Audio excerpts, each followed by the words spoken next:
Il était une fois, dans un petit village niché au cœur d'une vallée verdoyante, vivait une jeune femme nommée Elara.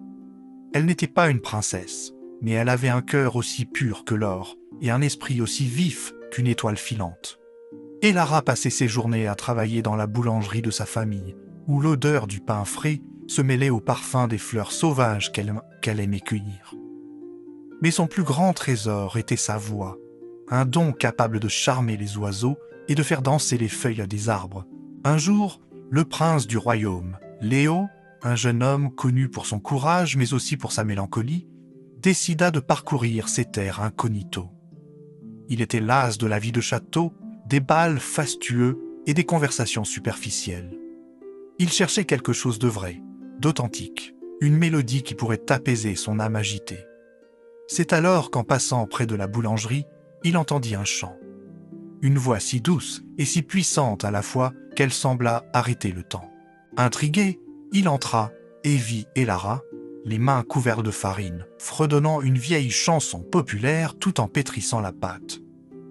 Leurs regards se croisèrent, et pour la première fois, Léo sentit son cœur battre non pas par devoir, mais par pure émotion.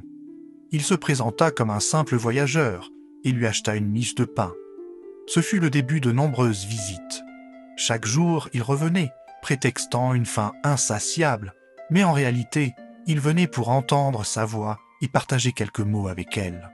Ils se découvrirent des passions communes, l'amour des longues promenades en forêt, des histoires racontées au coin du feu et des ciels étoilés. Elara ne savait pas qu'il était le prince, et Léo, de son côté, était tombé amoureux de la jeune femme, simple et joyeuse, pas de son titre. Il aimait sa façon de rire, sa gentillesse envers tous et sa capacité à trouver de la beauté dans les choses les plus simples. Pour lui, elle était la lumière qui manquait à sa vie. Cependant, le bonheur est souvent menacé par les ombres. La conseillère du roi, une femme avide de pouvoir, découvrit la liaison secrète du prince. Voyant en Elara une menace pour ses plans de marier Léo à une princesse étrangère pour renforcer son influence, elle décida d'agir. Elle fit enlever Elara et l'enferma dans la plus haute tour du vieux château abandonné, à la lisière de la forêt maudite. Quand Léo apprit la disparition d'Elara, son cœur se brisa. Guidé par son amour et un pressentiment, il se lança à sa recherche, abandonnant son déguisement et endossant son rôle de prince. Il interrogea les villageois, suivit les pistes les plus minces, jusqu'à ce qu'un vieil ermite lui révèle la vérité sur la conseillère et le lieu où Elara était retenue prisonnière. Sans hésiter, il partit la secourir, armé de son seul courage.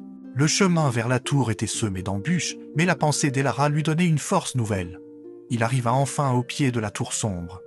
Il n'y avait ni porte ni escalier. Levant les yeux, il vit le visage d'Elara à une petite fenêtre. Comment l'atteindre? C'est alors qu'il se souvint de sa voix. « Chante, Elara !» cria-t-il. « Chante aussi fort que tu peux !» Comprenant son plan, Elara prit une profonde inspiration et laissa sa voix s'élever. Sa mélodie, chargée d'amour et d'espoir, résonna à travers la forêt.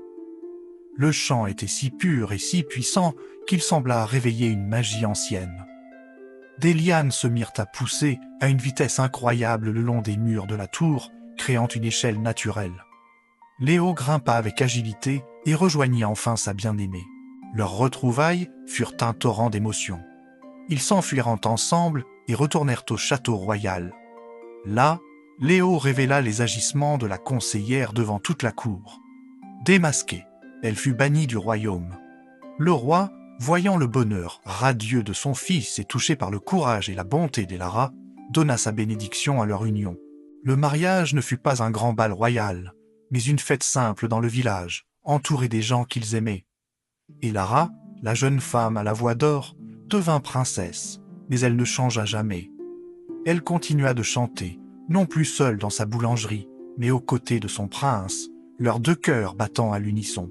Et ils vécurent heureux, prouvant que le véritable amour n'a pas besoin de couronne pour briller, mais seulement d'une mélodie partagée. Merci d'avoir regardé cette histoire. Si elle vous a plu, n'oubliez pas de laisser un pouce bleu et de vous abonner pour ne pas manquer nos prochaines vidéos. À très bientôt.